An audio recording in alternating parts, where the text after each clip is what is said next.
கொஷினில் என்னென்னு கேட்டிருக்காங்க, 1/2 × 3 + 1/3 × 4 + 1/4 × 5 அப் டு 1/9 × 10 சால்வ் பண்ண சொல்லி கேட்டிருக்காங்க. ஸோ நம்ம சால்வ் பண்ணுவோம். ஃபஸ்ட்டு கொஷினை வந்து பிரித்து எழுதிப்போம், எக்ஸ்பேண்ட் பண்ணி எழுதிப்போம். இந்த மாதிரி கொஷின் வந்தால் ஃபஸ்ட்டு பயப்பட தேவையில்ல, ஈஸியாக தான் இருக்கும். எக்ஸ்பேண்ட் பண்ணி எழுதிடுவோம். நம்ம ஒரு கொஷினை எவ்வளோக்கு எவ்வளோ உடைக்கிறோமோ அவ்வளோக்கு எவ்வளோ ஈஸியாகிடும். ஃபஸ்ட்டு நம்ம அதை வந்து எக்ஸ்பேண்ட் பண்ணி எழுதிடுவோம். எக்ஸ்பேண்ட் பண்ணி எழுதுனா என்ன வருது, 1/2 × 3 இந்த மாதிரி அப்படியே 1/9 × 10 வரைக்கும் எழுதிப்போம். இப்போது இந்த 1 3 - 2க்கு ஈக்குவலாக இப்போ எல்லா நம்பருமே இப்போ பாருங்கள் இதோட டிஃப்ரென்ஸாக தான் இருக்கும். இந்த 1 4 - 3யோட டிஃப்ரென்ஸ், 5 - 4ஓட டிஃப்ரென்ஸ் 1, 6 - 5ஓட டிஃப்ரென்ஸ் 1, 10 - 9ஓட டிஃப்ரென்ஸ் 1. ஸோ அதை அப்படியே நம்ம எழுதிக்கிறோம். எழுதிட்ட அப்புறம் நம்ம வந்து ஒவ்வொன்றுத்துக்காக பிரித்து எழுதிக்கிறோம். இப்போது 3/2 × 3 - 2/2 × 3 எழுதலாமா? இதை இப்படி எழுத முடியும்ல. இங்கே என்ன இருக்குது, மைனஸ் சிம்பிள் இருக்குது. ஸோ அந்த மைனஸ் சிம்பிள் இங்கே போட்டுடுறோம்.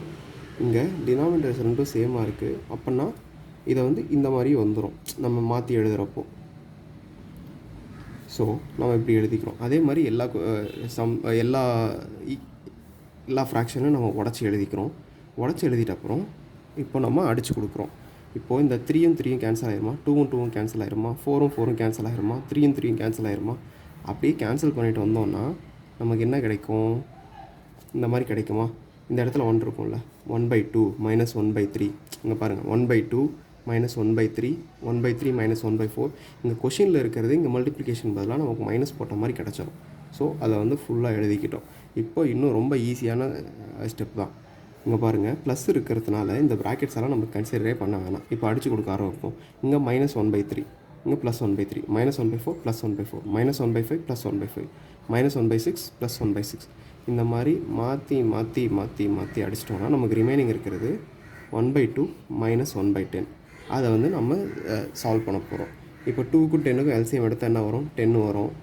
2ஓட எத்தனை டைம்ஸ் 10, 5 டைம்ஸ் 10. அப்போனா இங்கேயும் 5ஆல் மல்டிப்ளை ஆகும், இங்கேயும் 5ஆல் மல்டிப்ளை ஆகும். 2 5s are 10 இங்கே இருக்குது. அப்போனா மேலே 5 வருது, இங்கே 10 இருக்குது. ஸோ எதாலையும் மல்டிப்ளை பண்ண தேவையில்ல. 1 அப்படியே 1 வரும். 5 - 1 4, 4/10 அடித்து கொடுத்தோம்னா 2 5. ஆன்சர் 2/5. அவ்வளோதான். இன்னொன்று, இந்த மாதிரி சம் கேட்குறாங்கன்னா நம்ம எதுக்குமே பயப்பட தேவையில்ல. ஃபஸ்ட்டு நம்பர் என்ன இருக்கோ லாஸ்ட் நம்பர் என்ன இருக்குதுன்னு பார்த்துக்கோங்க. பார்த்துட்டு நடுவில் இந்த ஒரு ஸ்டெப்போ 2 ஸ்டெப்போ அது சால்வ் பண்ணோம்னா இந்த இடத்துல மைனஸ் வருமா ப்ளஸ் வருமானு நமக்கு தெரிஞ்சிடும். ஸோ அதை வச்சே நம்ம சால்வ் பண்ணிடலாம். இவ்வளோ போடணுன்ற அவசியம் இல்லை. இது அண்டர்ஸ்டாண்டிங்காக போட்டது.